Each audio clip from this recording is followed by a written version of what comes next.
Hello friends, আশা করছি সকলেই ভালো আছেন, সুস্থ আছেন। আজ আবার অনেক দিন পর আপনাদের সাথে দেখা। আজকে যে দুটি ছবি আপনাদের সামনে তুলে ধরলাম, এই দুটি হচ্ছে আমার বাড়ির ছাদের। আমার বাড়ির ছাদ থেকে জল চুইয়ে ঘরের ভিতরে পড়ছিল, আর এর জন্য আমি কি করব এই বিষয়ে দিশেহারা হয়ে যাচ্ছিলাম। তো এই মুহূর্তে বর্ধমান জেলার একটি স্বনামধন্য কোম্পানি সিমকোর কাছ থেকে আমরা এই সলিউশনটি পাই, এবং এটি আমার বাড়ির ছাদে যেটা বর্তমানে করা হচ্ছে, এটি একটি জল ছাদ করার যে প্রসেস সেটা করা হচ্ছে, যেটা ওয়াটার প্রুফিং সলিউশন বা জল ছাদ যাই বলেন না কেন। এই প্রসেসটা আপনাদের কীভাবে করছেন, ওনারা কীভাবে পুরো প্রসেসটা কাজটা করছেন সেটা আপনাদের দেখাচ্ছি।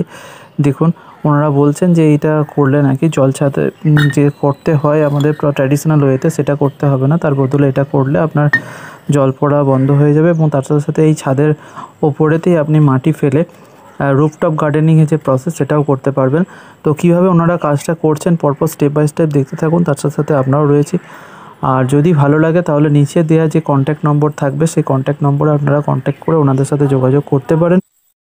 প্রথম দুটো স্টেপে আপনারা দেখতে পেলেন যে ওনারা এসে প্রথমে ছাদটা ঝাঁটিয়ে পরিষ্কার করে নিলেন ঝাঁট দিয়ে, এবং তারপর ওনারা কী করলেন, যে জায়গাটা ঝাঁট দেওয়া হলো তারপরে ওই জায়গা থেকে ভ্যাকুয়াম ক্লিনার দিয়ে পরিষ্কার করছেন, এবং তার সাথে সাথে ব্লোয়ার দিয়ে কিছুটা ধুলোটা উড়িয়েও দিচ্ছেন।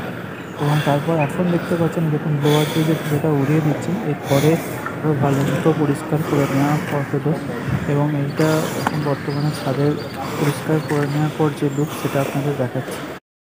এই স্টেপেতে এসে দেখবেন যে এই ফাইবার গ্লাসের মতো যে মেটেরিয়ালটা রয়েছে ম্যাট, এই ম্যাটটিকে বিছিয়ে নেওয়া হচ্ছে, এবং তার সাথে সাথে এগুলোকে এবার দেওয়ালে যে গ্রুপ কাটা হয়েছে সেখানে এই ম্যাটটিকে লাগানো হলো, এবং সেটিকে সেটিং করে দেওয়া হলো। ওনারা এই সমস্ত কেমিক্যালগুলো ওনারা নিয়ে এসেছিলেন, এবং সেগুলোকে মিশিয়ে এই ম্যাটের উপর লাগানোর জন্য প্রস্তুত করবেন বলে জানালেন। ওদিকে একজন এই কেমিক্যালগুলোকে রেডি করছেন, এবং আরেকজন ম্যাটের উপরে যাতে লাগানো যায় তার জন্য প্রস্তুতি নিচ্ছেন। এবার আপনারা দেখছেন ম্যাটের উপরে সেই কেমিক্যালটিকে লাগানো হচ্ছে, এবং ব্রাশের সাহায্যে সেগুলিকে ব্যবহার করে সঠিকভাবে লাগিয়ে দেওয়া হচ্ছে, যাতে করে কোনোভাবে জল ভিতরে না যেতে পারে। সেই মতো দেওয়ালের ভিতরে ঢুকিয়েও সেগুলোকে লাগানো হচ্ছে, এবং ড্রেনের ভেতরের অংশগুলোকেও ব্যবহার করা হচ্ছে সঠিকভাবে লাগানোর জন্য।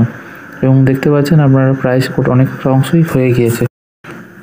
ছাদের এক ধারটি হয়ে যাওয়ার পর অপর ধারটি ও ম্যাটটিকে বিছিয়ে নিয়ে তার উপরে কেমিক্যালটি ইউজ করা হচ্ছে।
পুরো প্রসেসটি আপনাদের দেখালাম। এরপরে এটা এখন বর্তমানে ছাদের লুক, এটি ফাইনাল লুক হয়ে দাঁড়াচ্ছে, এবং এরপরে একটি পাউডার ছড়িয়ে দেওয়া হয়েছে, যেটা পরবর্তীকালে ধুয়ে রিমুভ করে দিতে হবে। ভালো লাগলে চ্যানেলটি সাবস্ক্রাইব